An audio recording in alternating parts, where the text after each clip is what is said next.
मित्रांनो, श्रद्धा आणि अंधश्रद्धा एकाच नाण्याच्या दोन बाजू आहेत. लक्षात घ्या, ज्या पद्धतीने सुख आणि दुःख एकाच नाण्याच्या दोन बाजू आहेत, तुकाराम महाराजांनी सुद्धा हेच म्हटलेलं आहे. श्रद्धा आणि अंधश्रद्धा ज्यावेळेस नाणं असं उभं पडतं, त्याच्यामध्ये कुठंतरी असते भक्ती आणि प्रेम. ती भक्ती महत्त्वाची असते, ते प्रेम महत्त्वाचं असतं. परंतु माणूस या श्रद्धेच्या आणि अंधश्रद्धेच्या बाजारामध्ये हरवून गेलेला आहे. अशातच एकनाथ शिंदे यांचं अलीकडे एक विधान ऐकलं. एकनाथ शिंदे काय म्हणतात पहा, जगाला युद्ध नको, बुद्ध हवा. बुद्धांना केवळ मूर्तीत न शोधता त्यांच्या विचारात शोधलं पाहिजे. कर्मकांडाच्या जाळ्यात अडकण्यापेक्षा आचरणामध्ये शुद्धता आणणे हाच खरा धर्म आहे. आता एकनाथ शिंदे यांच्या मुखातून खरा धर्म जर आपल्याला ऐकायची वेळ येत असेल तर जगद्गुरु श्री संत तुकाराम महाराजांचा एक अभंग आठवतो. मुखे सांगे ब्रह्मज्ञान, जन लोकाची कापितो मान. ज्ञान सांगतो जनासी, नाही अनुभव आपणासी. कथा करीतो देवाची, अंतरी आशा बहुलोभाची. तुका म्हणे तोची वेडा, त्याचे हानुनी थोबाड फोडा. अगदी रुपाली चाकणकर या सुद्धा अशाच पद्धतीने संविधानाचं महत्त्व सांगायच्या, सावित्रीमाईंचं महत्त्व सांगायच्या, शिवराय फुले शाहू आंबेडकर हा विचार सांगायच्या.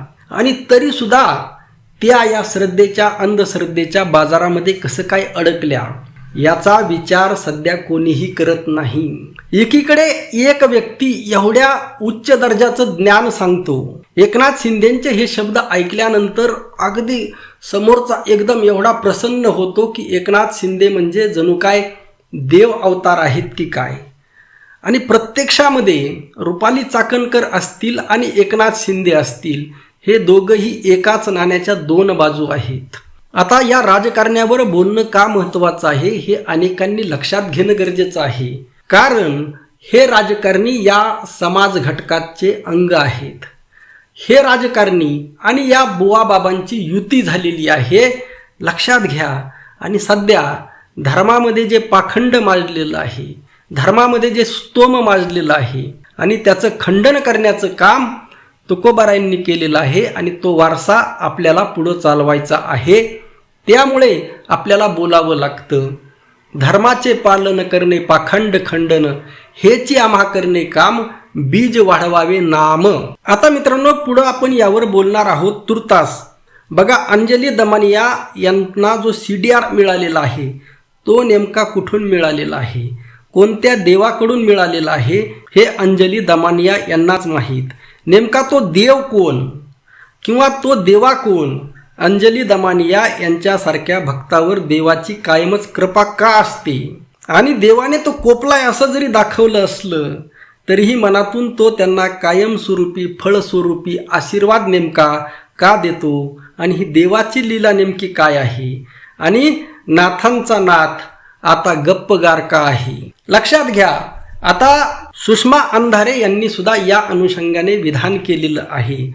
अंजली दमानिया यांच्याकडे CDR आल्यानंतर नेमके जे अँटी CM आहेत, मुख्यमंत्री पदाला अडसळ असणारे जे आहेत, बघा, एकनाथ शिंदे यांनी मुख्यमंत्रीपद जाऊ नये म्हणून काय काय अघोरी पूजा केल्या, याच्या चर्चा तुम्हाला सुषमा अंधारे यांनी सांगितलेल्या आहेत. आणि ते मुख्यमंत्रीपद भेटावं म्हणून देवेंद्र फडणवीस यांनी एक कोणता मिरची बाबा बाहेरून आणला होता, लक्षात घ्या, स्पेशल विमानाने. म्हणजे हे सगळेजण या कर्मकांडाच्या जाळ्यामध्ये अडकलेले आहेत. मग देवेंद्र फडणवीस असोत की एकनाथ शिंदे असोत. आणि तेच एकनाथ शिंदे आज आपल्याला बुद्धांचा मार्ग सांगत असताना कर्मकांडाचा मार्ग नाकारत आहेत. मुखाने का होईना नाकारत आहेत. परंतु यांची अवस्था आपल्या लोकांना कळत नाही. लक्षात घ्या, तुकाराम महाराजांनी यांच्याबद्दल म्हटलेलं आहे, ब्रह्मज्ञान वाचे बोले. हे मुखाने ब्रह्मज्ञान बोलतात, परंतु करणी पाहता निवती डोळे. त्यांची करणी पाहिल्यानंतर तुमचे डोळे निवल्याशिवाय राहणार नाहीत, असं यांचं आचरण असतं. त्यामुळे मित्रांनो, हे राजकारणी म्हणून पूर्णपणे सपशेल फेल झालेले आहेत. आणि जनता म्हणून, लोक म्हणून तुम्ही सुद्धा यांच्या नादीला लागून पूर्णपणे फेल झालेले आहात. लक्षात घ्या, यावर उपाय काय नेमका? बघा, यावर उपाय काय? यावर उपायच नाही. तुकाराम महाराजांच्या काळामध्ये सुद्धा हेच सुरू होतं. अगदी तुकाराम महाराजांनी सांगून जर फरक पडत नसेल तर मी कोण, अगदी एक क्षुल्लक आहे, लक्षात ठेवा. आणि एवढी मोठी आपल्याला परंपरा आहे. शिवाजी महाराज, महात्मा फुले, शाहू महाराज, बाबासाहेब आंबेडकर, लक्षात घ्या, यांच्या अनुयायांची कमी आहे. केवळ शिवाजी महाराजांचं नाव घेऊन कोणी अनुयायी होत नाही. केवळ महात्मा फुले यांचं नाव घेऊन कोणी अनुयायी होत नाही. रुपाली चाकणकर नाव घेतात. अगदी शरद पवार यांचं आजचं स्टेटमेंट आहे. शरद पवार यांनी अशोक खरातवर टिप्पणी केलेली आहे. आणि हे जे राजकारणी, हे जे बुवा बाबाच्या नादी लागले, यावर टिप्पणी केलेली आहे. परंतु त्याच वेळी शरद पवार यांनी जयंत पाटील आणि निलेश लंके यांच्यावर टिप्पणी का केली नाही? बघा, एकीकडे शरद पवार त्यांच्या वैयक्तिक आयुष्यामध्ये तुम्हाला शिवराय फुले शाहू आंबेडकर ही विचारधारा जपताना दिसतील.